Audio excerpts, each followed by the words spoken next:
Assalamualaikum warahmatullahi wabarakatuh. Perkenalkan kami kelompok 4 dari kelas paralel K2 dengan anggota Bima Zaki Trikirsa dengan NIM F4401221035 dan Ibnu Aziz Solihuddin dengan NIM F4401221107. Di sini kami akan mempresentasikan hasil kerja kami mengenai penerapan aspek green building pada bangunan rumah di daerah tropika. Lokasi rumah kami ada di Cijeruk dengan latar belakang Gunung Salak dengan titik sightline 6 derajat lintang selatan dan juga 106 derajat lintang bujur timur. Penerapan aspek green building pada bangunan rumah di daerah tropika menjadi semakin penting untuk mengatasi tantangan iklim panas lembab serta meningkatkan efisiensi energi dan kenyamanan penghuni. Pada wilayah tropis, desain rumah harus mampu merespons kondisi lingkungan melalui optimalisasi pencahayaan alami, penghawaan silang, penggunaan material ramah lingkungan, serta pengendalian panas yang efektif. Lalu spesifikasi rumahnya yaitu luas lahan sebesar 306 meter persegi dengan luas bangunan 195 meter persegi dengan 2 lantai. Lalu memiliki fasilitas 1 kamar utama, 3 kamar tidur, 4 toilet, ruang tamu, ruang keluarga, ruang kerja, ruang makan dan dapur, ground water tank, roof tank, carport, teras, dan juga taman. Lalu denah rumah lantai satunya bisa dilihat pada gambar berikut. Lalu ada denah rumah lantai 2. Lalu gambar tampak rumah, isometri dari sisi depan, kiri belakang, dan juga kanan belakang. Lalu untuk kebutuhan listriknya sebesar 1,26 kWh per hari dengan biaya listrik per bulan 1.155 rupiah. Lalu jika dikurangi dengan biaya listrik per bulan dengan panel surya sebesar 577.536 rupiah. Lalu kebutuhan airnya dengan total 1.015 air per bulan, per jam.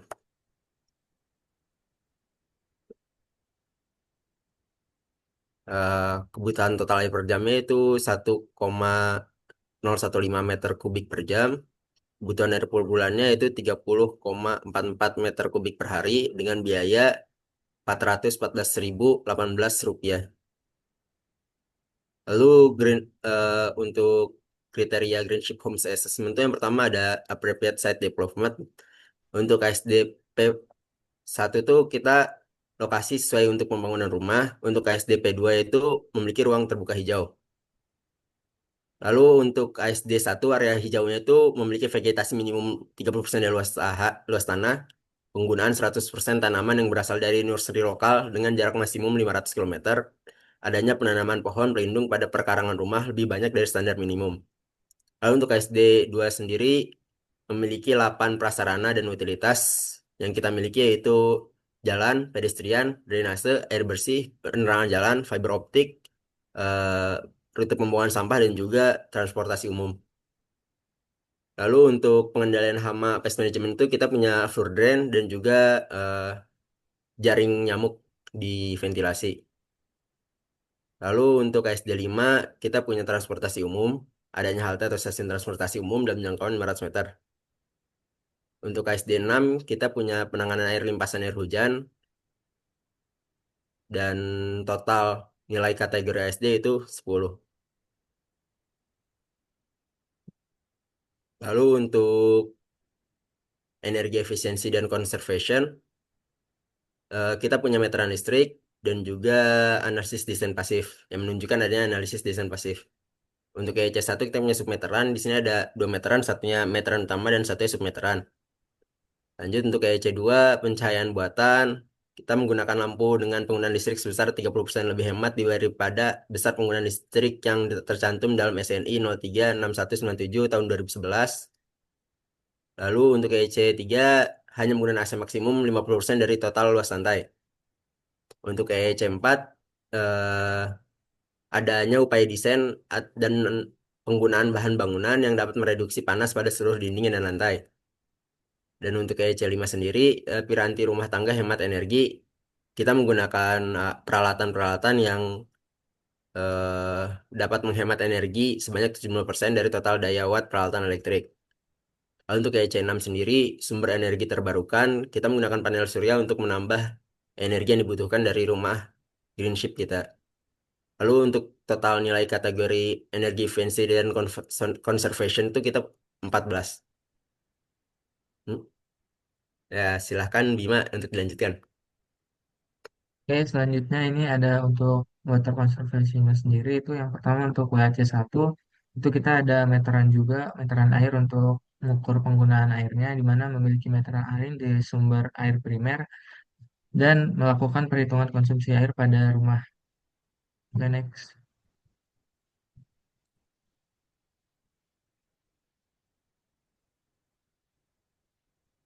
Untuk selanjutnya itu ada WAC 2, di mana kita menggunakan alat keluaran hemat air, di mana memiliki total skor penghematan airnya itu sebesar 6 sampai 7.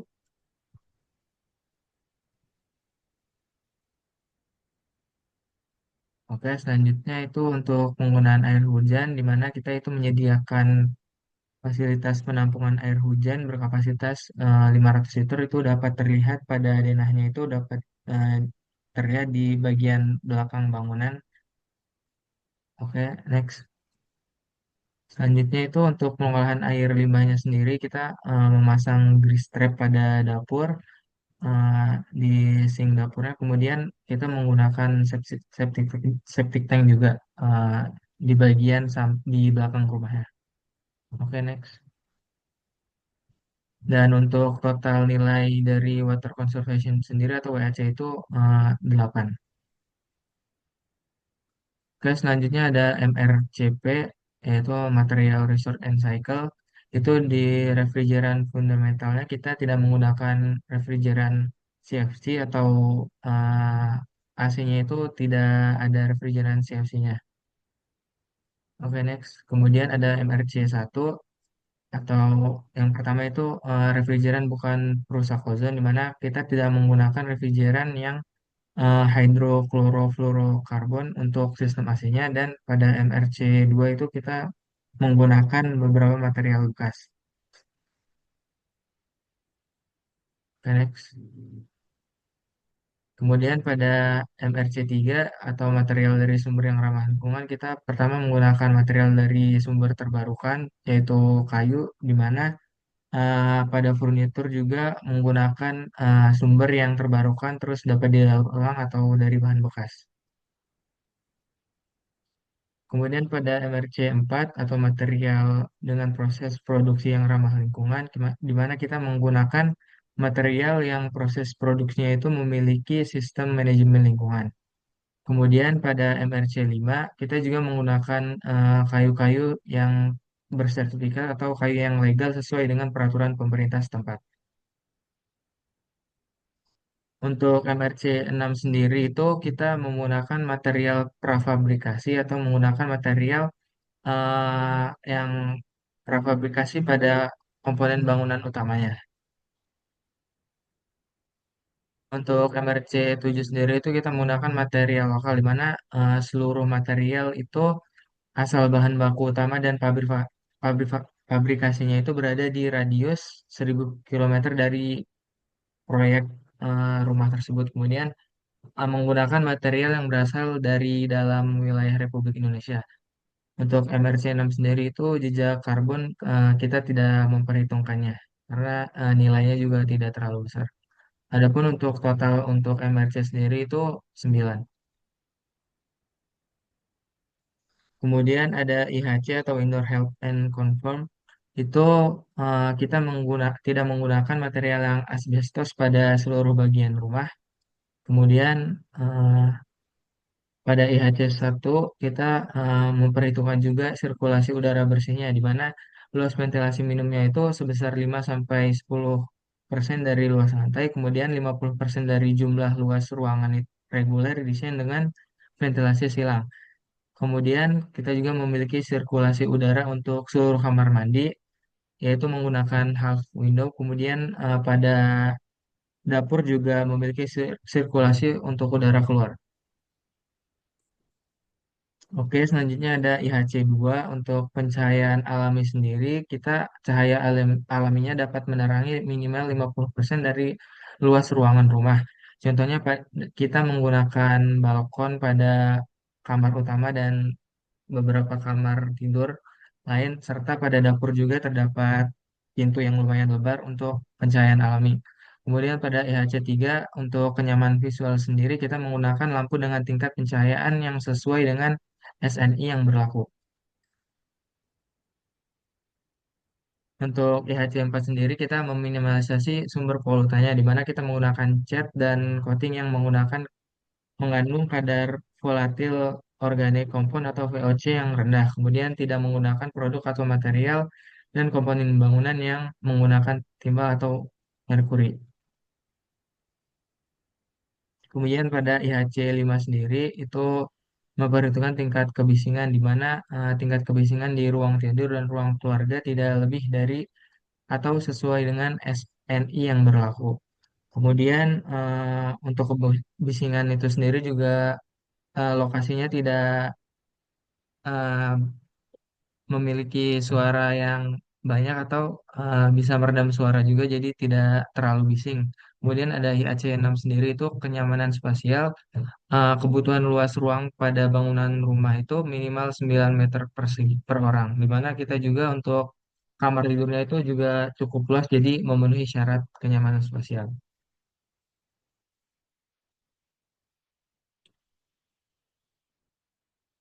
Dan untuk total nilai IHC sendiri itu sebesar 11. Oke, untuk Building Environment Management atau BEM itu persyaratannya kita memenuhi yaitu adanya pemilahan dan pengumpulan sampah sejenis sampah rumah tangga berdasarkan jenis organik dan organik. Itu terletak di samping rumah. Kemudian untuk BEM 2 yaitu desain dan konstruksi berkelanjutan di mana kita melibatkan minimal seorang tenaga ahli yang kompetensi dalam pembangunan rumah mulai dari tahapan perencanaan sampai tahapan konstruksinya. Kemudian adanya sistem kesehatan dan keselamatan baik untuk pekerja maupun penghuni rumah selama masa konstruksi berlangsung. Kemudian untuk BEM 2-nya itu panduan bangunan rumah itu kita ada panduan tertulis sederhana untuk informasi dasar terkait teknis rumah dan lingkungan. Kemudian ada dokumen as-built drawingnya dan spesifikasi teknis rumahnya juga. Untuk pada BEM 3 juga terkait aktivitas ramah lingkungannya, kita juga mengikuti aktivitas di sekitar kawasan rumah, di mana sebagian upaya untuk meningkatkan kepedulian lingkungan dan menjaga keberlangsungan kawasan sekitar rumah. Oke, untuk BEM 4 atau pengelolaan sampahnya, kita mengolah sampah organik atau anorganik yang dilakukan secara mandiri maupun bekerja sama dengan pihak ketiga, sehingga menambah nilai manfaat dan dapat mengurangi dampak lingkungan. Di mana salah satu contoh untuk mengolah sampah organiknya itu kita mengolah sampah sisa makanan untuk menjadi kompos yang bisa digunakan kembali untuk tanaman. Kemudian ada BEM 5 itu keamanan. Kita memiliki upaya penjamin keamanan dan penanggulangan bencana di mana ada CCTV serta ada pagar yang mengelilingi rumah juga. Next. Kemudian pada BEM 6 itu inovasi di mana kita inovasinya itu eh, mampu mau teknologi maupun performa rumahnya sehingga dapat memenuhi tolak ukur yang ada pada Green Shift Home dengan menggunakan metode lain di luar tolak ukur. Di mana inovasinya itu salah satunya yaitu memanfaatkan sampah tadi untuk memanfaatkan sampah dari hasil sisa makanan tadi untuk kompos. Kemudian ada BEM 7-nya itu desain rumah tumbuh itu kita tidak memperhitungkan karena ya tidak ada desain rumah tumbuh pada desain rumah yang kami rancang. Next. Untuk nilai total dari BEM sendiri itu 10. Oke, untuk total dari keseluruhan persyaratan pada Green Shield Home Assessment itu kita mendapatkan total nilai sebesar 62 dan ini sudah termasuk eh, dari kategori platinum.